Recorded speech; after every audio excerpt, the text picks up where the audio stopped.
अतिथि सत्कार बिना हर अरदास अधूरी होती है। अतिथि ही वो फरिश्ते हैं जिनके आने से आस पूरी होती है। नमस्कार आप सभी विद्यार्थियों को। मुझे बेहद प्रसन्नता है कि आज हमारे बीच समकालीन हिंदी साहित्य के जाने माने लेखक महेंद्र बिश्व जी मौजूद है। आपको ये जानकर बहुत खुशी होगी कि इनकी दो रचनाएं माई और तंग नजर प्रथम वर्ष बीए और बीएससी के पाठ्य पुस्तक में सम्मिलित की गई है।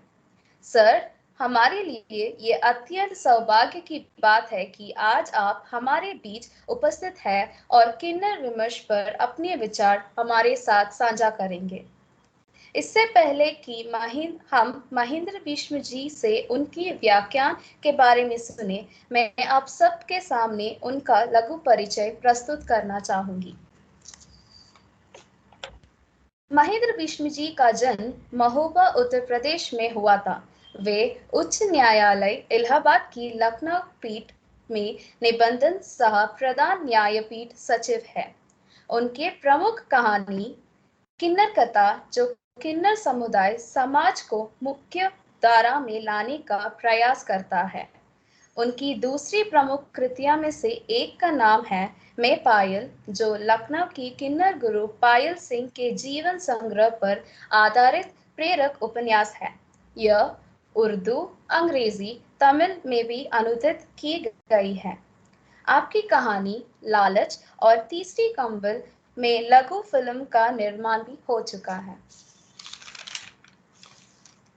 सर, अब मैं आपसे विनम्र निवेदन करती हूँ कि आप किन्नर विमर्श पर अपने विचार इस पटल पर रखें। धन्यवाद सर। बहुत धन्यवाद और शुक्रिया और बहुत आभार डॉक्टर कोयल विश्वास जी का। मुझे बड़ा अच्छा महसूस हो रहा है कि मैं आप सभी माउंट कार्मेल कॉलेज के विद्यार्थियों के मध्य हूँ और विशेष रूप से हिंदी भाषा के जो विद्यार्थी हैं उनका अभिनंदन। और आज एक ऐसे विमर्श पर यह विषय रखा गया है जो कभी हाशिए पर था, अभी भी कुछ हाशिए पर है, पर एक समय था जब इस किन्नर समुदाय को हमारे सनातन संस्कृति में महत्वपूर्ण स्थान प्राप्त था। यहाँ तक कि महाभारत में एक महारथी शिखंडी भी हुआ है। और किन्नरों का जो पराभव हुआ है वो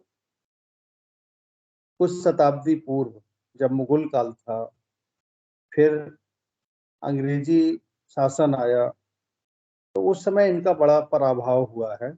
और स्वतंत्रता प्राप्ति के बाद भी एक अपराधी श्रेणी में इनको रखा गया। और उसके बाद जब लोगों को लगा कि नहीं, हमें इनको भी इस श्रेणी से हटाना है, कई जनजातियां थीं जिनको अपराध की श्रेणी में रखा गया था, तो उनमें से फिर किन्नर समुदाय को भी हटाया गया स्वतंत्रता के बाद। पर एक लंबा समय बीत गया, इनके ऊपर साहित्यकारों का ध्यान नहीं गया, तो बहुत ही कम गया और कुछ कहानियां ही आईं। पर आगे चल के जो मैं आपको बताऊं कि 2012 के पहले किन्नर समुदाय पर एक भी शोध कार्य नहीं हो रहे थे। पहला रजिस्ट्रेशन ही 2011-12 में हुआ और इस समय लगभग 200 है ना, उसके आसपास शोध कार्य पीएचडी हो रहे हैं भारतवर्ष की विभिन्न विश्वविद्यालयों में। यद्यपि पाश्चात्य देशों में या विकसित देशों में किन्नरों की स्थिति हमारे देश से बहुत अच्छी है और वो एक सामान्य नागरिक की तरह अपना जीवन यापन कर रहे थे। हमारे यहाँ पर यह जागृति आई, कुछ उपन्यास, कुछ कहानियाँ, जब 21वीं सदी में प्रकाशित हुए और लोगों का ध्यान इस ओर गया, तो 15 अप्रैल 2014 को जब माननीय सर्वोच्च न्यायालय ने एक लैंडमार्क जजमेंट दिया और एक निर्देश दिया कि सभी प्रदेश अपने यहाँ किन्नर कल्याण बोर्ड का गठन करें और इनको सच्चे मायने में अधिकार प्राप्त हुए। तमिलनाडु ऐसा प्रदेश है जहाँ सबसे पहले राशन कार्ड इनका बना था।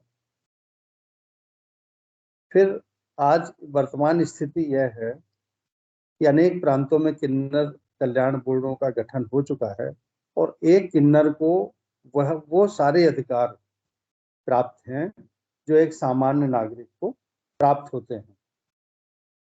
2019 में इसका बिल भी पास हो गया। एक मोटे तौर पर आप विद्यार्थी समझ सकते हैं कि हमारे देश में जिसे भी अपने मत का प्रयोग करने का अधिकार प्राप्त है, वोट डालने का अधिकार प्राप्त है, उसे सारे मौलिक अधिकार प्राप्त होते हैं। तो जब किन्नरों को भी वोट डालने का अधिकार प्राप्त हो चुका है तो उनके साथ अब कोई भी भेदभाव गैर कानूनी माना जाएगा। अगर कोई उनके साथ रेस्टोरेंट में अगर वो खाना खा रहे हैं या किसी होटल में रुक रहे हैं या कहीं अपने टेलीफोन का कोई कनेक्शन ले रहे हैं, कोई भी कार्य कर रहे हैं, तो कोई उनसे अछूत जैसा व्यवहार नहीं करेगा, ये दंडनीय रहेगा। और अब कानूनी मान्यता मिल जाने के बाद हम सभी का एक दायित्व है कि हम उनको सामाजिक स्तर पर भी मान्यता दें और वो तभी संभव है जब हम सब उनके बारे में वह सोच रखें जो हम एक सामान्य व्यक्ति के लिए अपनी भावना रखते हैं। हमारे परिवार में अगर कोई विकलांग बच्चा जन्म लेता है तो हम लोग उसको पूरी तरह से शिक्षित करते हैं, पूरी तरह से उसका ध्यान रखते हैं। तो अगर कोई किन्नर बच्चा जन्म ले लेता है तो हम उसको अपनी पितृत्मक सत्ता या अपनी खानदानी परंपरा या ऐसी सोच से उसे हीनता का आभास ना दें या उसे अपना घर छोड़ने के लिए विवश ना करें।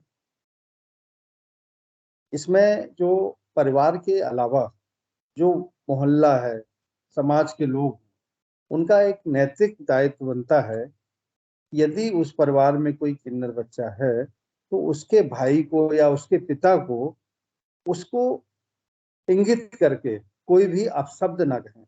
होता क्या है कि लोग कहते हैं देखिए वो एक किन्नर का पिता जा रहा है, एक हिजड़ा का बाप जा रहा है या भाई जा रहा है, तो उनको बहुत दुख पहुंचता है और वो अपनी सारी कुंठा, अपने जो दुख है, अपना जो आक्रोश है, उस बोलने वाले पर व्यक्त नहीं कर पाते हैं और वो सारा जो गुस्सा है वो उस किन्नर बच्चे पर उतार देते हैं।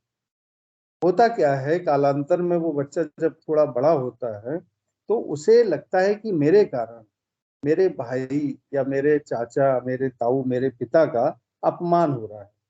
तो वो स्वयं ही अपने घर को छोड़कर अंधेरी गलियों में अंधेरे जीवन की ओर बढ़ जाता है। अगर वो कहीं अच्छी जगह पहुंच गया तो बहुत अच्छा है, अगर वो कहीं गलत जगह पहुंच गया तो वो कई तरह के दैहिक और मानसिक शोषण का शिकार भी होता है।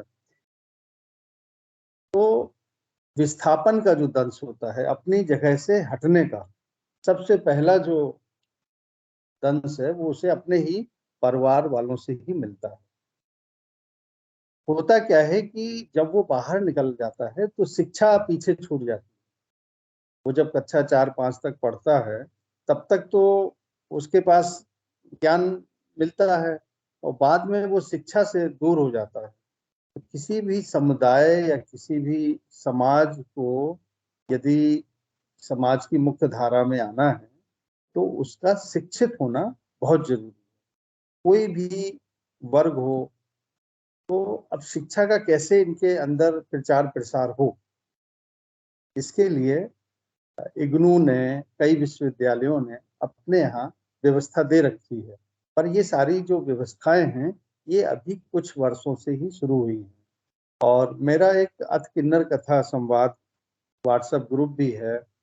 मेरा अपना व्यक्तिगत प्रयास यह रहता है कि मैं जो लिख रहा हूँ, मैं उसको ना केवल लिखूं बल्कि एक एक्टिविस्ट की तरह मैं उस समुदाय को, उन लोगों को जो हाशिए में है, उनको मुख्य धारा में लाने का प्रयास करूं। और मैं ये प्रयास अनवरत कर रहा हूं। और मेरे साथ एक बड़ी संख्या है जो इसमें सहयोग भी कर रहे हैं। भारतवर्ष में चाहे असम हो या पंजाब हो या केरल, तमिलनाडु, गुजरात, उड़ीसा, महाराष्ट्र, जितने भी क्षेत्र हैं, वहाँ के जो प्रतिनिधि किन्नर हैं वो मुझसे कहीं ना कहीं से जुड़े हुए हैं और एक दूसरे के बारे में जानकारी हम लोग लेते रहते हैं। किन्नर बहुत अच्छे होते हैं, इनके अंदर भी मानवीय संवेदना होती है। यदि हम इनसे अच्छे से बात करें तो ये भी प्रत्युत्तर में बहुत अच्छे से बोलते हैं। यदि इनको पूरा मौका दिया जाए शिक्षित होने का, तो ये भी हमारी आपकी तरह एक डॉक्टर, इंजीनियर, प्रोफेसर, है ना, कई अन्य पेशों में बिजनेसमैन बन सकते हैं, पुलिस में जा सकते हैं। और इसके उदाहरण हैं। मैं अधिक नहीं बोलूंगा, विद्यार्थी लोग शोध करके और जानते भी होंगे कि कई लोगों ने, किन्नर समुदाय के कई लोगों ने कीर्तिमान भी स्थापित किए हैं। अगर इनको खेल कूद में आगे किया जाए तो इनके अंदर कहीं से भी शारीरिक कमी नहीं होती है। केवल लैंगिक कमी के कारण हम किसी की क्षमता पर प्रश्न चिन्ह नहीं लगा सकते हैं। जैसे कि एक एलजीबीटी जो ग्रुप चलता है ना, एलजीबीटी में गे है, लेस्बियन है, बाइसेक्सुअल है, या क्वीर हैं, या अलैंगिक लोग हैं, इनको परिवार के लोग जानते हैं कि हमारा बच्चा समलैंगिक है या हमारी लड़की लेस्बियन है, फिर भी उसको पढ़ने का, अपने व्यक्तित्व को निखारने का पूरा अवसर परिवार में रहकर मिलता है। ठीक है, पर एक किन्नर बच्चे को क्यों नहीं मिल सकता है? इस प्रश्न चिन्ह को हमें हटाना है। और इसके लिए विश्वविद्यालयों में, मैं कई विश्वविद्यालयों में गया हूँ इस व्याख्यान देने, तो तब ये होता था कि ये कार्यक्रम पहली बार हो रहा है, किन्नर विमर्श पर ये सेमिनार पहली बार हो रहा है।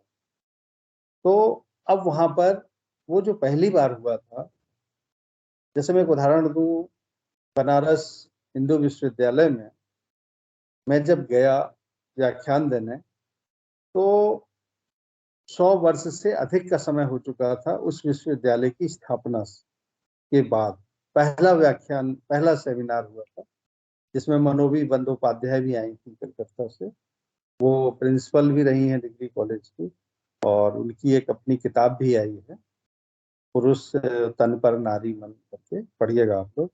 तो कई जगह पहली बार सेमिनार हुआ, पर अब ये विमर्श हो रहे हैं, सेमिनार हो रहे हैं, इनके बारे में लोग जागरूक हो रहे हैं। और यहाँ तक कि जो किन्नर समुदाय के लोग हैं उनको लोग अपना भी रहे हैं, उनका सम्मान कर रहे हैं। पर इन लोगों के साथ एक बड़ी विडंबना है कि उनमें जो LGBT में आप आ जाइए, ठीक है, इसके अलावा जो लोग हैं वो धन लोलुपता के कारण, एक होता ना शब्द अकाजली, काहिल, यानी जिसको काम कम करना पड़े और ज्यादा आय हो, तो ऐसे वर्ग के लोग जो एलजी लेस्बियन, गे या बाइसेक्सुअल वगैरह हैं, वो भी साड़ी पहनने से उनको गुरेज नहीं, वो भी इनका हक मान रहे हैं। तो वही लोग ज्यादातर ट्रेनों में, बसों में या शादी ब्याह के मौके में ज्यादती करते देखे जाते हैं। पर जो वास्तव में जिसको प्रकृति से ये दर्द मिला है, ये कमी मिली है, वो लोग बहुत अच्छे होते हैं। और हमारे यहाँ ये मान्यता है कि हम उनको अपना बच्चा जो नवजात होता है उसको आशीर्वाद देने के लिए सौंप देते हैं, या हम कोई भी शुभ कार्य करते हैं तो उनको आमंत्रित करते हैं, या नहीं भी करते हैं वो आ जाते हैं, तो उनको हम उनका सम्मान देते हैं, उनको मिठाई देते हैं, उनको कुछ निछावर पैसे देते हैं। तो ये एक अच्छी परंपरा है और उनका ये हक भी है कि वो, और उनके लिए एक अच्छी आय का जरिया भी है, और वो हम लोगों को आशीर्वाद देते हैं। कभी भी कोई भी मुझसे प्रश्न आता है कि असली और नकली में अंतर बताओ, तो मैं ये कहता हूँ कि जो किन्नर किसी को बद्दुआ दे या श्राप दे, वो कहीं से भी असली हो ही नहीं सकता। असली किन्नर कभी किसी को श्राप नहीं देते हैं, बद्दुआ नहीं देते, वो केवल आशीर्वाद देते हैं। वो हमारे आपके सुख और शुभ कार्यों में सम्मिलित होते हैं। और जब वो एकांत में होते हैं तो ईश्वर से जरूर एक प्रश्न करते हैं कि हे ईश्वर, हमें ऐसा क्यों बनाया, हमें हिजड़ा रूप क्यों दिया, किन्नर रूप क्यों दिया, वो एकांत में। तो जब वो एकांत में उनके आंसू आते हैं, और उन्हीं आंसुओं में जब आप उनको जो वो हैं वही बोलते हैं, या उससे भी बुरे शब्द बोलते हैं, तो उनको आप दुख पहुंचाते हैं। जैसे कानों में कोई पिघला शीशा डाल दे, इतना बुरा लगता है अगर हमें आपको कोई हिजड़ा बोल दे, है ना। तो किन्नर जो शब्द है ये संस्कृत से है, और इसका एक और अच्छा रूप है जो मैंने यहाँ 2019 में अथ किन्नर कथा संवाद रखा था, जिसमें करीब 40 शोधार्थी भारतवर्ष से आए थे और लगभग 70-80 लोग हो गए थे, प्रोफेसर वगैरह सब मिला के। आपके कॉलेज से भी आई थी वो, मुझे नाम, पुष्पिला, पुष्प, कुछ नाम है उनका। पुष्पलता सर, पुष्पलता। हाँ हाँ, पुष्पलता जी, और एक और थी, दो लता लोग। चौहान, हाँ लता लता चौहान मैम। चौहान, दो लोग थी, उनका देखिए नाम बहुत अच्छे से याद आ गया। तो वो लोग हमारे यहाँ इस कार्यक्रम में आए थे, और वो मैंने पूरा कार्यक्रम निशुल्क रखा था, केवल आना जाना उनका था, बाकी रुकना खाना कार्यक्रम। और करीब 5 संस्थाओं ने उन शोधार्थियों को सम्मानित किया था, रजिस्टर्ड संस्थाओं ने सम्मान पत्र भी, वो सर्टिफिकेट भी दिए थे, तो उनके काम भी आए। और तो ऐसे प्रयास हम लोगों को हर जगह करते रहना चाहिए कि हम उनको, हमारा मुख्य उद्देश्य है कि हमें किन्नर समुदाय को हाशिए से पूरी तरह से निकाल के समाज की मुख्य धारा में लाना है। और एक हम लोगों की मान्यता है कि अगर हम जब सो के उठते हैं, तो अगर हमें अपने माता पिता के दर्शन हो जाएं, या अपनी पुत्र और बेटी के दर्शन हो जाएं, तो हमें कितना अच्छा लगता है। तो जब हम घर से बाहर निकलते हैं तो कोई सफाई कर्मी दिख जाता है तो बहुत शुभ माना जाता है ना। सफाई कर्मी देखिए हमारे कितनी अच्छी मानता है कि हम सफाई कर्मी अगर घर से बाहर निकल रहे हो अपने पढ़ने के लिए विद्यालय, तो सफाई कर्मी को आप नमस्ते करिए। आपके घर में कोई महरी काम कर रही है, वो दिख जाए तो उसको भी नमस्ते करके या गुड मॉर्निंग करके, आप जिस सलाम करके जिस भी उससे उसका सम्मान होता है, और वो पूरा दिन आपका अच्छा जाएगा। इसी तरह मान्यता है कि यदि आप घर से बाहर निकले और किसी किन्नर का के दर्शन आपको हो गए, तो मेरा दावा है, अगर वो किन्नर असली है ना, जैसे कई तरह के आजकल नकली भगवान आ गए हैं ना, तो उनकी मैं बात नहीं करता हूँ, जो प्राण प्रतिष्ठित ईश्वर विराजमान है ना, जिन्हें आप अपना ईश्वर मानते हैं, वो अल्लाह हैं, ईसा मसीह हैं, या भगवान हैं, राम हैं, जिनको भी आप मानते हैं, तो वो उन सबकी जो स्थान होते हैं वो बहुत पवित्र होते हैं, उसमें अच्छा ही ऊर्जा होती है।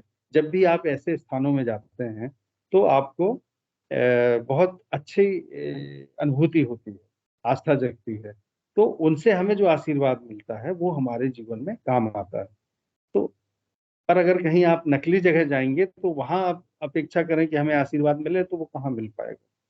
तो इसी तरह जो असली किन्नर जो वास्तव में है, अगर उनके आपको सुबह सुबह पहली बार दर्शन हो जाते हैं तो हमारा पूरा दिन अच्छा जाएगा, ये मेरा कहना है। और साथ ही ये कहना है कि जब उनका मुख देखकर हमारा समय अच्छा व्यतीत होता है। तो ऐसे मंगल मुखियों को हम हिजड़ा ना कहें, किन्नर भी ना कहें, बल्कि मंगलमुखी नाम जो यहाँ उत्तर भारत में प्रचलित भी है, मंगलमुखी कहें।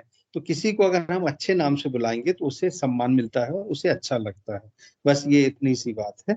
और दूसरा ये है कि इनके बारे में कोई भी भ्रांति हो, गलतफहमी हो, बहुत सारी चीजें हैं। जैसे औचित्य है, औचित्य एक लड़की है, पर औचित्य को शरीर विज्ञान के बारे में जानकारी है इसका दावा नहीं किया जा सकता। तो इसी तरह कोई किन्नर है, अगर वो अपने बारे में कुछ चीजें बताती है तो आप उसी को मत मानिए। जो विशेषज्ञ है, जो शरीर विज्ञान का विशेषज्ञ है, डॉक्टर है, वो बताएगा ना कि किडनी के क्या फंक्शन है, शरीर में किडनी कहाँ पर होती है, ठीक है, अग्नाशय कहाँ पे होता है, फेफड़े कैसे काम करते हैं। औचित्य नहीं बता पाएगी कि फेफड़े में कितनी हवा आती है, कितनी बार मनुष्य सांस लेता है। तो अगर तो इसी तरह कोई भी किन्नर से अगर हमारे शोधार्थी मिलते हैं और उन्हीं से जानकारी लेना शुरू कर देते हैं, तो वो बनी बनाई बातें या जो उनको नहीं भी पता है वो भी बढ़ा चढ़ा के बता देते हैं, जिससे शोधार्थियों में बहुत सारी भ्रांतियां होती हैं। और इनमें एक जो प्राचीन काल में गुरु शिष्य परंपरा थी हमारे यहाँ, गुरुकुल वाली, वो अगर कहीं जीवित है, कई जगह जीवित है अभी भी, पर किन्नर समुदाय में वो गुरु शिष्य की परंपरा बहुत अच्छे से आज भी प्रचलित है। और गुरु को ही वो अपना सब कुछ मानते हैं। अपना एक पूरा का पूरा घर परिवार विस्थापित होके जब आते हैं, तो जब अच्छे गुरु मिल जाते हैं तो वो किन्नर का जीवन भी अच्छा हो जाता है। और यदि गुरु ही खराब मिल गए तो जैसे गुरु मिल गए वैसे शिष्य हो जाते हैं। वहाँ व्यभिचार भी है, नशा भी है और पैसा भी है। तो इन तीनों के लालच में जो लोग नकली बाना पहन के और कपड़े पहन के उनके जैसे होने की चेष्टा करते हैं, तो वो एक कलंक है। और उसके अगर ऐसे लोग कहीं पाए जाते हैं या आपको परेशान करते हैं, तो आप पूरी तरह से कानूनी सहायता दे सकते हैं, है ना। उनकी एफआईआर करिए, पुलिस से पकड़वाइए, जो आपके क्षेत्र के गुरु हैं उनको सूचित करिए कि ऐसे ऐसे लोग हैं। तो मेरे दो उपन्यास हैं, जैसा कि औचित्य ने बताया, किन्नर कथा और मैं पायल। एक अथ किन्नर कथा संवाद भी है जो जिसमें आलेख हैं। और मैंने शायद 5 या 6 कहानियां हैं मेरी जो इस समुदाय के ऊपर हैं। और उनमें से 2 कहानियां आप लोग पढ़ रहे हैं, इसकी मुझे बहुत खुशी है। और एक लेखक, मैं अपने लिए नहीं कह रहा हूँ, एक लेखक या एक कवि या उसके अलावा जो एक कलाकार होता है, भले वो संगीतकार हो, गायक हो, और एक अच्छा पाठक, है ना, ये सब बड़े कोमल हृदय के होते हैं, संवेदनशील होते हैं। जरूरी नहीं कि आप विद्यार्थियों में से कोई एक बहुत अच्छा पढ़ रहा है तो उसका हृदय संवेदनशील नहीं है। सभी संवेदनशील होते हैं। पर जो लेखक, कलाकार, संगीतकार, जिनके साथ ये कार लगा है ना, साहित्यकार समझ लीजिए, तो ये लोग संवेदनशील होते हैं। और ये समाज में जब कोई चीज देखते हैं, अब मैं आपको बताऊं कि जब मैं किन्नर कथा लिख रहा था तो उसमें कई ऐसे प्रसंग हैं जिसमें मैं रोया हूँ, मेरे आंसू निकले हैं। और जब आंसुओं के बाद मैं हाथ से लिखता था पहले, तो कलम मतलब आंखों के आगे वो आंसुओं के सामने धुंधले पड़ जाते थे सब।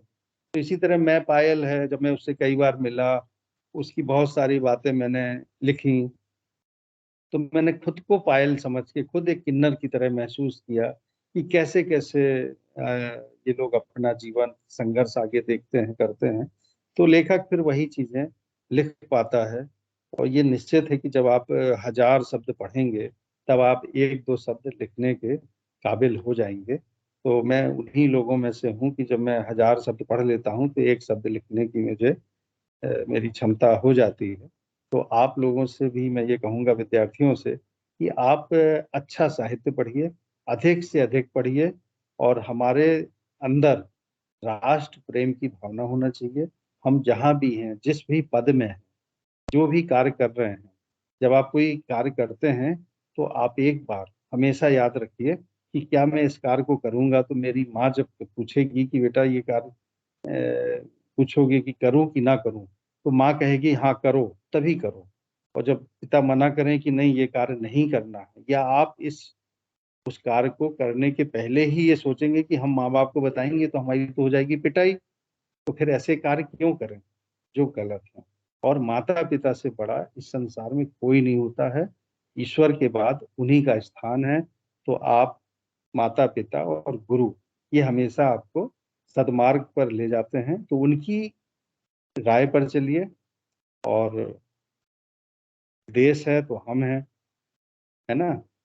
हजारों लाखों वर्षों अभी बीत गए हैं, आगे भी आएंगे। सभ्यता कब से शुरू हुई, कंप्यूटर मोबाइल ये सब चीजें अब शुरू हो गई हैं। पहले थी कि नहीं थी वो अलग बात है, पर जितने अच्छी स्थिति इस समय टेक्नोलॉजी की है। हम लोग थे जब विद्यार्थी थे आप लोगों की उम्र में, तब हम लोगों के पास कोई भी ऐसा साहित्य आ जाता था जिसे हम अश्लील कहते हैं अगर, तो उस समय हम लोगों के रोंगटे खड़े हो जाते थे कि कैसे हम इसको नष्ट कर दें और डिस्ट्रॉय कर दें, और हमारे किसी बड़े को ना पता चले कि ये हमने कोई चीज पढ़ ली या देख ली।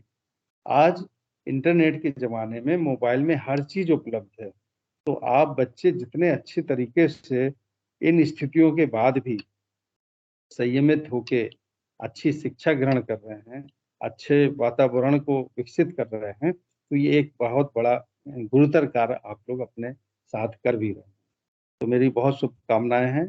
आप में से जो भी हैं, कोई प्रोफेसर बनेगा, कोई डॉक्टर बनेगा, कोई इंजीनियर बनेगा, कोई प्रशासनिक सेवा में जाएगा, तो सभी को मेरी बहुत शुभकामनाएं। और बस सबको पढ़िए और मुझे भी पढ़िए, क्योंकि एक लेखक का आकलन उसकी लेखनी से ही हो सकता है। तो बहुत खुशी है। और संचालिका जो औचित्या ने मुझे कहा था कि आपको कितने समय बोलना है, तो उतना समय मेरी समझ में हो चुका है। अब आपके जो प्रश्नोत्तर हैं वो आप कीजिए और मैं उनके जवाब देने का प्रयास करूंगा। आपका बहुत बहुत धन्यवाद सर। आपको इस विचार पर बात करते देख मेरा मन भर गया है और ऐसा लग रहा है कि आपको इसी तरह सुने और जाने, पर समय की भी अपनी सीमा है, तो हम अब प्रश्न की ओर बढ़ते हैं। तो सर, साहित्य लेखन की अनेक विधाएं हैं, आपने किन्नर विमर्श को ही क्यों चुना? नहीं नहीं, साहित्य लेखन की कई विधाएं हैं, तो उसमें एक कविता आती है, एक कहानी, उपन्यास आता है। तो किन्नर तो एक सब्जेक्ट हुआ, विषय हुआ ना। तो मैं मिलिट्री साइंस का विद्यार्थी रहा हूँ। तो मेरा एक उपन्यास है जय हिंद की सेना, 71 युद्ध के ऊपर वो उपन्यास है, और उसके कई मंचन भी हुए हैं, उसमें नाटक भी हुआ है। तो मेरा एक पलायन के ऊपर भी उपन्यास है। मेरा एक उपन्यास है विद्यार्थी जीवन के ऊपर, कि हम कैसे दूसरों से प्रेरणा ग्रहण करते हैं, अपने गांव, अपने लोगों की हम कैसे मदद कर सकते हैं। तो मेरे 5 उपन्यास हैं, जिनमें से 2 उपन्यास किन्नर विमर्श के ऊपर हैं। एक उपन्यास मेरा आ रहा है हाँ मैं हूँ, यानी हाँ मैं हूँ, वो एक गे की कहानी है, पर उसमें मैंने लेस्बियन, गे और बाइसेक्सुअल इन तीनों को लिया है। और चूंकि सर्वोच्च न्यायालय ने धारा 377 हटा दी है, तो अब ये किसी विकार की तरह समाज में ना फैले, हमारी संस्कृति को कहीं से दूषित ना करे। तो एक मैंने उपन्यास लिखा, और वो नए वर्ष तक आ जाएगा, समलैंगिकता के ऊपर है। तो उसमें मैंने इनका पक्ष रखा है, क्योंकि जो मेरा शोध है, एक लेखक शोधार्थी भी होता है। तो मैं पिछले 10-12 साल से इस विषय पर काम कर रहा था, समलैंगिकता पर। तो कई लेस्बियन स्त्रियां, लड़कियां या लड़के जो गे थे, ये मेरे संपर्क में आए, मेरे साक्षात्कार में आए, उसी तरह जैसे ज्योत्सना मुझसे बात कर रही है, ये औचित्य मेरे साथ है। तो इसमें वीडियो कॉल में या मैसेज में या फोन में मैंने उनसे बात की, या आमने सामने 1-to-1 बैठ के बात की। तो मैंने उनको जाना कि ये कोई विकार नहीं है, बल्कि ये एक प्रवृत्ति है। तो उस प्रवृत्ति के साथ उसको जीने की राह मिलना चाहिए, पर उसकी वो जो प्रवृत्ति है वो किसी सामान्य को विकारग्रस्त ना कर दे, इसकी चेतावनी के साथ ये उपन्यास लिखा गया। ठीक है। तो विषय आते जाते हैं, जैसे जय हिंद की सेना है, तो मैंने जो उस युद्ध में लड़े थे, जो जीवित थे, उनका सम्मान किया। या अभी भी जैसे कैप्टन मनोज पांडे हमारे यहाँ लखनऊ के थे, परमवीर चक्र मिला उनको। अभी पिछले दिनों मेरा एक सम्मान था 75वीं आजादी की वर्षगांठ पर, तो अलग अलग क्षेत्र के लोगों को सम्मानित किया था। तो उसमें कैप्टन मनोज पांडे के पिताजी भी सम्मानित हुए, तो मैं उनसे मिला और फिर हमारी उनकी काफी बात हुई। मैं अभी उनके घर भी जाऊंगा। तो किन्नर विमर्श पर लिखने का एक कारण है कि मेरे सबसे छोटे चाचा जी, वो भी पीजी कॉलेज के प्रिंसिपल से अवकाश प्राप्त हैं, और संयोग से इस समय वो अपने बेटे के साथ बेंगलोर में हैं। वो वैसे टीकमगढ़ मध्य प्रदेश के हैं। मैं कोयल जी को उनका नंबर दूंगा, तो आप बात जरूर कर लीजिएगा। डॉक्टर जरूर नरेंद्र सर, जरूर। डॉक्टर नरेंद्र मोहन अवस्थी उनका नाम है, और वो बेंगलोर में अपने बेटे के यहाँ आजकल गए हुए हैं। तो उनसे आप बात कीजिएगा। तो उन्होंने एक कहानी मुझे सुनाई थी अपनी, थी वो उज्जैन विश्वविद्यालय वो उज्जैन विश्वविद्यालय से उन्होंने अपना गोल्ड मेडलिस्ट हैं। तो वहाँ कोई राजकन्या थी, राजकुमारी थी, उस वो जुड़वा उसकी बहन थी, तो वो किन्नर थी। तो वो कहानी बस इतना बता देते थे, तो फिर मैंने उसी को बढ़ाया। और इनके प्रति एक रोचकता भी थी कि ये कैसे व्यवहार करते हैं, क्यों।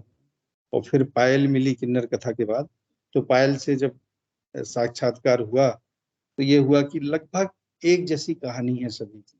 चाहे वो मीरा परिडा परिडा मुझे भुवनेश्वर में मिली, लक्ष्मी नारायण त्रिपाठी मिली, सबकी कहानी संघर्ष वाली है। तो एक कहानी ऐसी लिखी जाए जिससे सारे किन्नरों का प्रतिनिधित्व हो जाए। तो मैं पायल उपन्यास, उसमें फीचर फिल्म भी बन रही है, मैं पायल के जीवन पर आधारित है। वो इस समय बेंगलोर से शायद मुंबई की यात्रा में है, वहाँ चेन्नई से मुंबई की यात्रा में है, एक फिल्म की शूटिंग के सिलसिले में। तो कभी आना होगा तो वो मेरे साथ रहेंगी बेंगलोर में। बहुत जल्दी सर, बहुत जल्दी हम आपको यहाँ ऑफलाइन आमंत्रित करेंगे, आपको और पायल जी को। नहीं, मेरा सौभाग्य है और मुझे बहुत अच्छा बिल्कुल लगेगा। सर, हमारा सौभाग्य होगा। औचित्य, आप अगला प्रश्न पूछें। हाँ सर, आपको बहुत धन्यवाद सर। जैसे कि हम सब जानते हैं कि आपने किन्नर विमर्श पर 2 पुस्तकें लिखी हैं। मैं ये जानना चाहती हूँ कि आपको किस बात ने प्रेरित किया और उसकी प्रतिक्रिया क्या थी? एक बार फिर से पूछिएगा। हाँ जी सर। जैसे कि हम सब जानते हैं कि आपने किन्नर विमर्श पर 2 पुस्तकें लिखी हैं। मैं यह जानना चाहती हूँ कि आपको किस बात ने प्रेरित किया और उसकी प्रतिक्रिया क्या थी? हाँ, बहुत अच्छा प्रश्न है ये। इस वैसे इस प्रश्न के उत्तर आपको पिछले उत्तर में मिल गए हैं। एक तो ये प्रेरित किया कि जब मैं छोटा था, तो हमारे पिताजी, हम लोगों का बहुत बड़ा परिवार है, तो वहाँ ये समझिए कि साल में एक बच्चा पैदा होता है और एक शादी होती है, या कोई भी मांगलिक कार्य होते रहते हैं हर 4-6 महीने में, जब मैं छोटा था। अब तो परिवार सीमित हो गए हैं। मैं 7 भाई बहन हूँ और मेरे 2 बच्चे हैं, तो अब परिवार धीरे धीरे सीमित हो रहे हैं। पर उस समय जब बड़े परिवार थे, तो हमारे यहाँ के किन्नर्स आया करते थे वहाँ, है ना। और मेरे पिताजी का वो बड़ा सम्मान करते थे, और वो उनको अच्छा अच्छा वो देते थे, गिफ्ट, है ना, निछावर, ये उनको देते थे। तो मैं छोटा था तो देखता था कि ये लोग आते हैं, कुछ अलग से हैं, और नाचते हैं, गाते हैं। मैं बहुत छोटा था तो एक ने तो मुझे गोद में उठा लिया, मुझे गालों में किस किया, तो मैं डर गया, रोने वाला था, तब तक उसने मुझे उतार दिया, मुझे आज भी याद है। फिर मैं कोशिश कर रहा था कि काश ये मुझे फिर उठा ले, है ना। तो ऐसे कई मौके आए। तो इनके प्रति एक उसी रुझान ने कि आगे लिखना शुरू किया। और एक हमारे जहाँ का मैं रहने वाला हूँ, महोबा का, तो वहां पर एक किन्नर थी, तो उन्होंने मुझे बहुत सारी शुरुआती जानकारियां भी दी। और मैं पायल लिख पाए उसकी वजह से कि पायल जब मिली यहाँ पर, तो उन्होंने जब अपनी कई व्यथाएं बताई, कई संघर्ष बताए, तो उनको उन पर फिर एक उपन्यास हमने लिखा। पूछिए अगला प्रश्न। और चित्या कहाँ गई? इधर हो सर। हम्म, हाँ सर। आपको कब महसूस हुआ कि आप लेखक भी बन सकते हैं, लेखक भी बनना चाहते हैं? आप बात बहुत बहुत अच्छा प्रश्न ये ढूंढ के लाई हो। ऐसा है कि जब मैं छोटा था तो मेरे घर में अमेरिका से सनशाइन पत्रिका आती थी और गीता प्रेस से कल्याण कल्पतरु और कादम्बनी सारिका धर्मयुग हिंदुस्तान साप्ताहिक हिंदुस्तान, ये सब रहता था। तो पढ़ने का प्रचुर मात्रा में मेरे पास साहित्य था और मेरे पिताजी एक लाइब्रेरी के मेंबर थे। तो हर महीने 5-6 किताबें आती थी, उसमें हिंदी की कोई एक होती थी पर 3-4 किताबें अंग्रेजी की। तो वो किताब मैंने अपनी अंग्रेजी भाषा जो है ना वो उन्हीं किताबों से पूरी की। वो पढ़ने का और डिक्शनरी खोल के अक्षर ज्ञान करना, तो वो इंटरेस्टेड लगते थे क्योंकि वो भी बहुत अच्छे साहित्यकार रहे हैं और वो साहित्य पढ़ने को मिला। तो मैं कुछ कहानियां लिखने लगा, भूतों की, और वो कल्पना करके जंगलों की, जानवरों की कोई ना कोई कहानियां लिखने लगा। और थोड़ी बहुत कहानी कोई थोड़ी अच्छी सी बन गई तो मैं अपने जो सहपाठी थे कक्षा 9, 10, 11, 12 के, मैं उनको वो कहानियां पढ़ा देता था। हमारे यहाँ टाइप राइटर था हिंदी का, तो मैं टाइप भी कर लेता हूँ। उसको टाइप कर लिया और उसको जाके पढ़ाया। तो वो कहते थे ये कहानी तो आपने मुंशी प्रेमचंद्र की चुरा ली है, ये कहानी आपने जयशंकर प्रसाद की ले ली है, और ये कहानी आपने अपने पिताजी की ले ली। पिताजी भी लिखते थे वो। तो मुझे तो मालूम था कि ना तो ये मुंशी प्रेमचंद जी की है, ना ये कहानी जयशंकर प्रसाद जी की है, ना किसी की है, बल्कि ये मैंने लिखी है। तो मेरे मन में आया कि क्या मैं अच्छा लिख लेता हूँ। तो मेरे जो हमारे जो मित्र होते हैं ना, तो वो मित्र बहुत अच्छे होते हैं, पर जब आप कोई सफलता पाते हैं तो फिर वो एक जो ईर्षा भाव होता है, ह्यूमन नेचर, इसमें बुरा नहीं मानना चाहिए। मैकियावेली ने कहा है कि मानव, मैकियावेली को पढ़िएगा, मानव स्वभाव के लिए उन्होंने बहुत अच्छा लिखा है मैकियावेली ने। तो एक नेचर होता है कि हम जिस साथी को सबसे अच्छा प्यार करते हैं, सबसे अच्छा मानते हैं, जब वो कहीं हमसे टॉप में ऊपर पहुंचता है तो थोड़ी देर के लिए हमारे मन में होता है, महसूस जाता है, पर हम उसे फिर भी अच्छा फील करते हैं। तो वो जो मेरे अच्छे मित्र थे, जो ईर्षा निंदक क्या है, ईर्षा वाले को निंदक राखी, निंदक नीरे राखिए आंगन कुटी छवाए, तो वो बड़े गुस्से से बोलते थे क्या यार तुम लिखते हो और नकल करते हो, ये वो ऐसे करके अपना बोलते थे। तो धीरे धीरे मुझे अपना आत्मबल मजबूत होता गया, जितना उन्होंने ईर्षा किया उतना मुझे आत्मबल मिला। तो वो पहली कहानी मेरी देवपुत्र ग्वालियर में छपी थी, एक बच्चों की कहानी थी, और उसमें मुझे 15 रुपए मिले।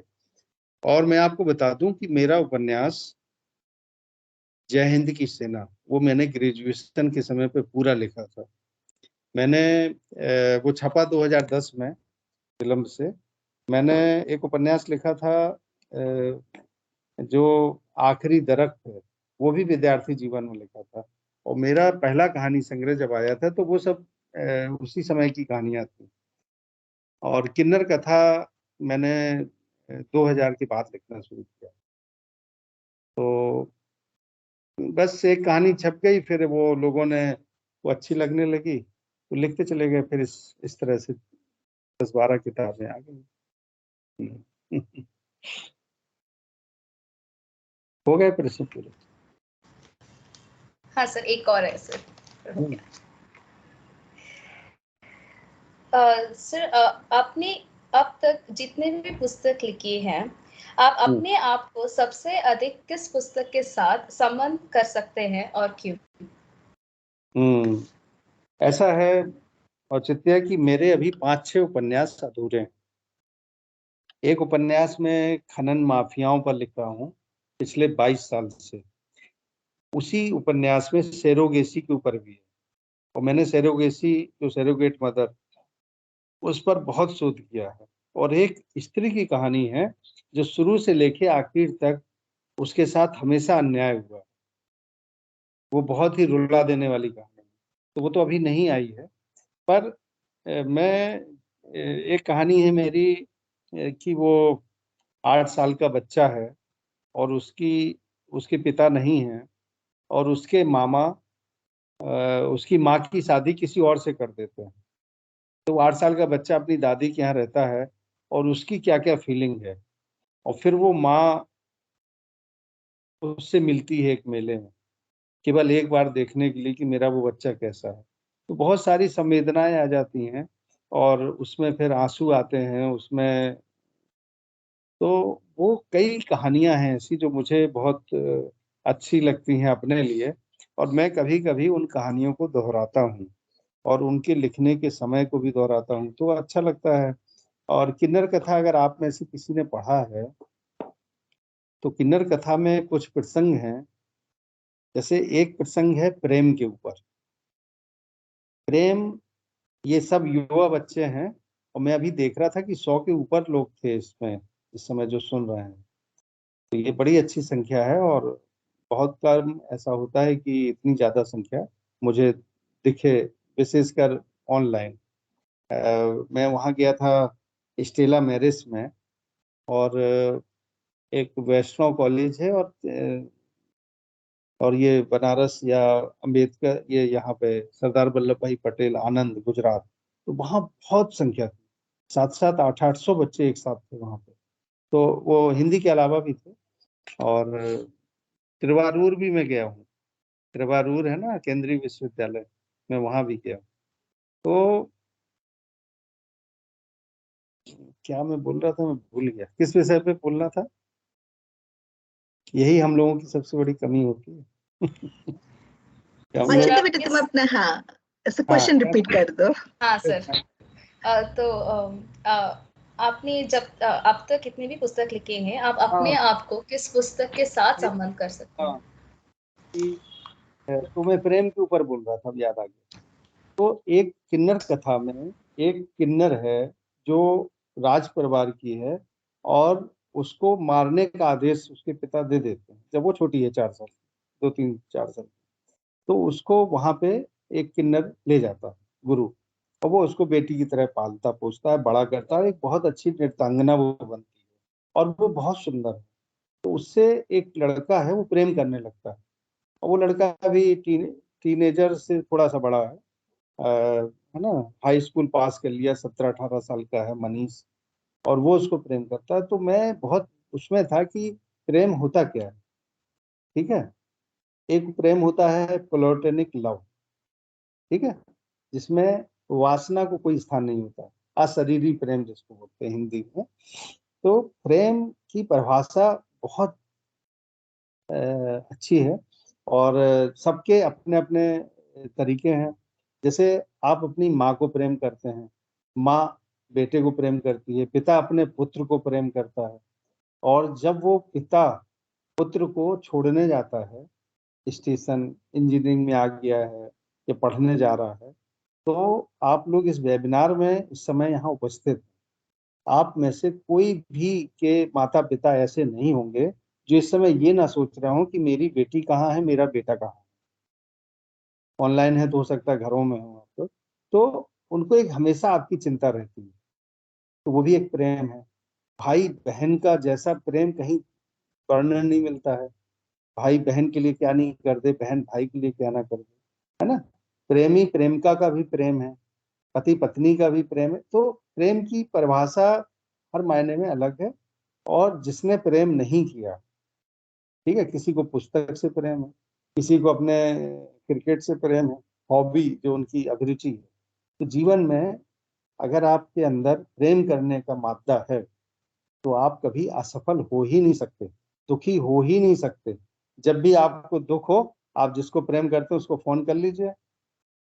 इवन आप लता मंगेशकर को प्रेम करिए जो आज संसार में नहीं है, और उनका गाना लगा दीजिए 2-4 जो आपको पसंद हो, तो आपको ऊर्जा मिलेगी वहां से। तो प्रेम में बहुत बड़ी ताकत है। और तो इसी तरह इसमें किंडर कथा में मैंने ये एक चैप्टर लिखा है, 10-12 पंक्तियां लिखी हैं कि जैसे कालिया नाग के फन पर बाल गोविंद वो बाल ढूंढ के लाते हैं यमुना नदी से, है ना। तो वो भी एक है, तरंग है प्रेम की। तो किन्नर कथा मुझे ज्यादा निकट लगता है। उसमें कई प्रसंग ऐसे हैं जो मुझे बहुत अच्छे हैं, और मैंने उसमें अपनी माँ को भी जिया है। उसमें मैंने बहुत कुछ जिया है। एक पूरी कथा है जो आगे चलती है। और जब मैं वो लिख चुका था प्रेम के बारे में या आध्यात्म के बारे में या किसी दृश्य के बारे में, तो कभी कभी मैं खुद महसूस करता हूँ कि क्या ये मैंने लिखा है। अपने से ही प्रश्न करता हूँ। मतलब मुझे अच्छा लगता है तो मैं इतनी तारीफ करने लगता हूँ, यार इतना अच्छा तो मैं नहीं लिख सकता हूँ, पर मैंने लिखा है। ये एक सपना सा लगता है कभी कभी। किन्नर कथा आप लोग पढ़िए, वो उसी ने मुझे स्थापित भी किया। मैं बताऊं कि मेरी 3 किताबें आ चुकी थी। जब किन्नर कथा आया तो इंडिया टुडे ने पूरी पेज पर मेरी फोटो लगाई और उस किताब का रिव्यू छापा। उसको छापने के बाद फिर रविवार, शुक्रवार और एक दो और जो बड़ी अच्छी पत्रिकाएं हैं, उन्होंने इसके बारे में, फिर वो कहीं सेमिनार हो रहा है, फिर मेरे साहित्यकार मित्र हैं, उन्होंने चर्चा की कि आपकी किताब की चर्चा यहाँ हो रही है, आपका यहाँ नाम लिया जाए। तो इस किताब ने मुझे हिंदी साहित्य में एक तरह से स्थापित किया। और मुझे किसी भी पुरस्कार या किसी भी सम्मान या किसी भी तरह का उसकी मुझे जरा भी लालसा नहीं।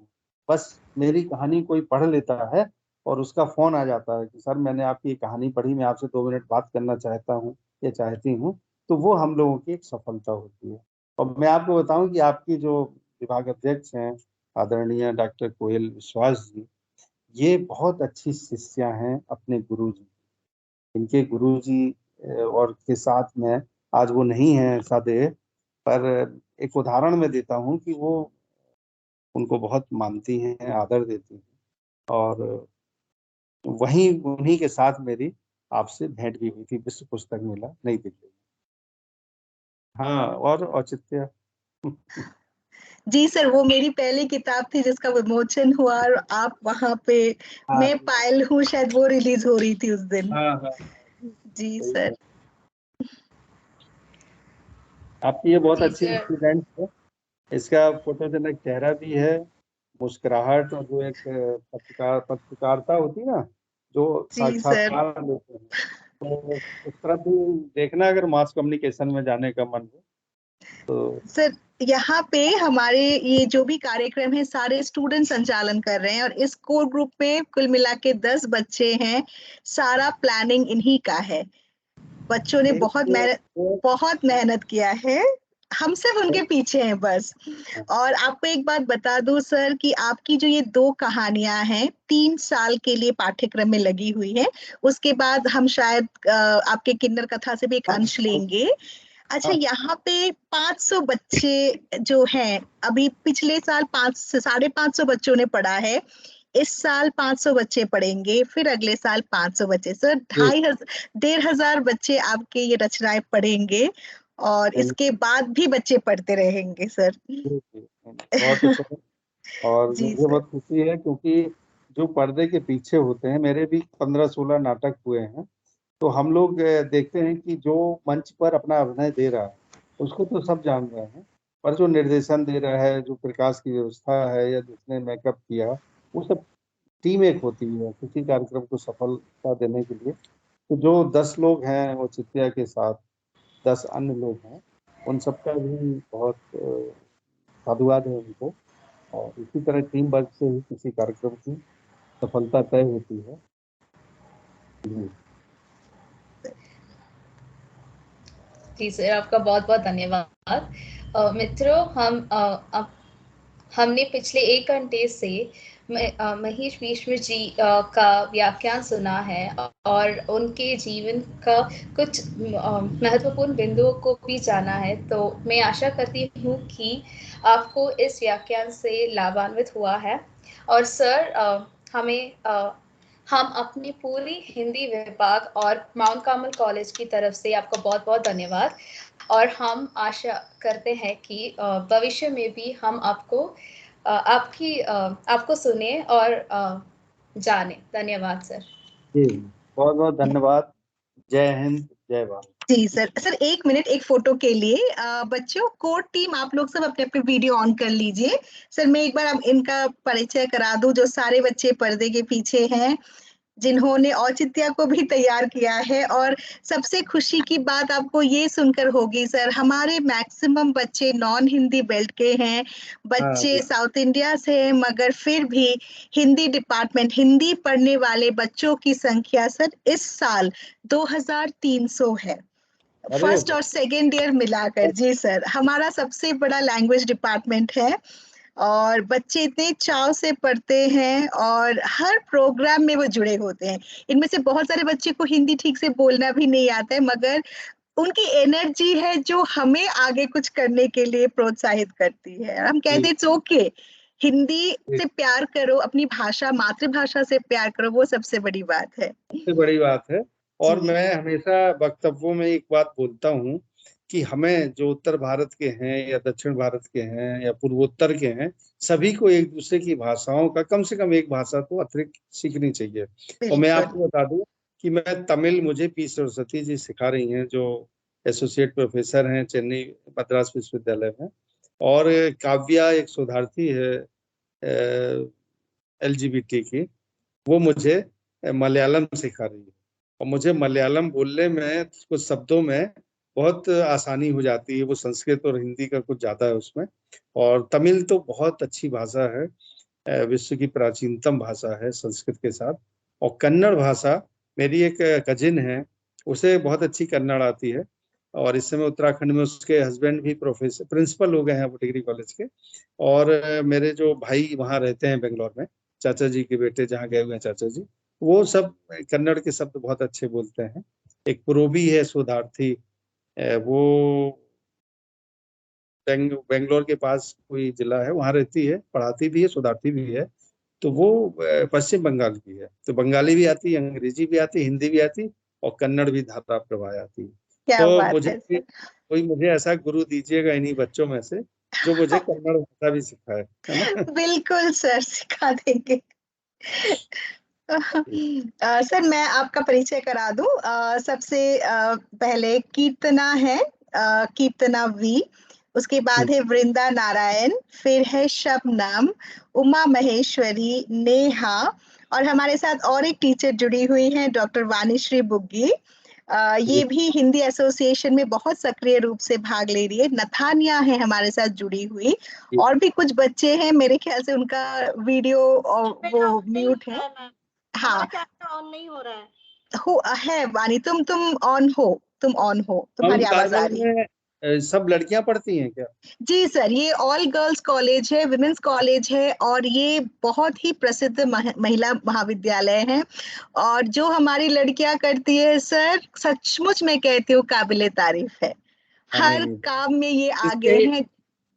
जिनकी गुरु आप जैसी होंगी तो वो बच्चियां हमेशा अच्छी होंगी। नहीं सर, हम बच्चों से सीखते हैं, सच कहूँ हाँ तो जी। बच्चों की एनर्जी हम में आ जाती है। तो जी। बस ये हमारी कोर टीम है सर। बच्चे बहुत मेहनत करते हैं और बहुत अच्छी हिंदी पढ़ते भी हैं, भले वो ठीक से बोल ना पाए, मगर हमेशा वो पार्टिसिपेट करते हैं। और सर आज आप तो अतिथि के रूप में हमारे बीच में आए और इतना सुंदर व्याख्यान आपने दिया सर, ये हम पिछले साल से ही प्लान कर रहे थे, और आगे भी हम आपको आमने सामने देखेंगे। बाकी बच्चे जो अभी जुड़े हुए हैं, जिनको हमने उनका माइक हमने म्यूट करके रखा है, वो बच्चे भी आपको आमने सामने देखेंगे। पायल जी से भी आमने सामने उनका साक्षात्कार होगा, ऐसा प्रबंध हम बहुत जल्दी करेंगे। बहुत और अच्छा, आप मैं हमसे, कोई जी सर। किताब जो आपकी कोर टीम है 10-12 लोगों की, इन सबको मैं अपने कोई एक किताब भेंट भी करूंगा जब भी आऊंगा। ठीक है। बिल्कुल मुझे सर। याद दिला दीजिएगा। जी सर, जी बिल्कुल, ये तो बहुत खुशी की बात होगी। और बच्चे पढ़ने वाले बच्चे हैं सर, ये बच्चे हर तरह से मतलब आगे हैं। तो मुझे भी बहुत खुशी है कि सारे सारे स्टूडेंट्स, मैं सारे स्टूडेंट्स की बात कर रही हूँ, बच्चों जो यहाँ कोर टीम में हैं और जो हमारी क्लास के बच्चे हमसे जुड़े हुए हैं, हम हमेशा चाहते हैं कि ऐसे साहित्यकारों से आपका परिचय कराए, आप इनको देखें, इनकी कहानी जाने, और कहीं पर अगर आपके अंदर कोई लेखिका छुपी हुई है तो आप उन्हें इस तरह से सोने मत दीजिए, आप भी हाँ लिखिए। हाँ। भले जी, आप देख सकते हैं कि सर इतने बड़े इतनी अच्छी जॉब करते हैं, सर का प्रोफेशन है लॉ के फील्ड में, मगर फिर भी वो एक सफल साहित्यकार है। तो हम भी यही चाहते हैं। जी सर। आ गए हैं मेरे चैम्बर में, ये सर अपने लाइब्रेरी। जी तो आप समझ सकते हैं बच्चों कि सिर्फ एक चीज को लेकर आज हम लोग नहीं बैठे हैं। आप लोग भी बहुत अच्छे अच्छे जॉब में रहेंगे, मगर अगर आपके अंदर वो टैलेंट है कि आपके अंदर भी एक लेखिका है, कवयित्री है, उसे आप बाहर आने दीजिए, उस कला को, उस आर्ट को आने दीजिए बाहर। तो सर आपका बहुत बहुत धन्यवाद। और जैसे कि मैंने कहा, पूरे कोर टीम को धन्यवाद, वाणीश्री जी को धन्यवाद, और मेरे जितने भी स्टूडेंट्स जुड़े हुए हैं आप सबको बहुत बहुत धन्यवाद। तो अभी हम आपको लिंक देंगे, गूगल फॉर्म देंगे बच्चों, आप उसे फिल कीजिए, वो आपके अटेंडेंस के लिए हैं, और उसके लिए आपके टीचर्स आपको कुछ इंटरनल मार्क्स भी देंगे। तो कीर्तना बेटा आप सेंड कर दीजिए गूगल लिंक, और बस 10 मिनट्स के लिए खुला रहेगा, उसको भरिए और उसके बाद आप मीटिंग छोड़ सकते हैं। सर पुनः आपको पूरे हिंदी विभाग की ओर से धन्यवाद, आपके इतने सुंदर व्याख्यान के लिए धन्यवाद, और हम आपसे मिल पाए और आप बहुत जल्दी हमारे कैंपस में आएंगे। ये मेरी पूरी कोर टीम, हम लोग व्हाट्सएप में ये डिस्कस कर रहे थे सर को हम कब बुलाएंगे तो मैंने उनसे कहा बहुत जल्दी बुलाएंगे। सर मेरी थैंक बेटी यू। की शादी 27 नवंबर को है। अच्छा सर। ये इंडियन आर्मी में मेजर है दामाद, इस समय जी IMA देहरादून में पोस्टिंग है। और जब ये कैप्टन थे तो ग्वालान घाटी में भी इनकी पोस्टिंग थी, और वहां से इनका पदोन्नति भी हुई। तो बहुत 25 से 28 नवंबर मैं उस कार्यक्रम में व्यस्त रहूंगा।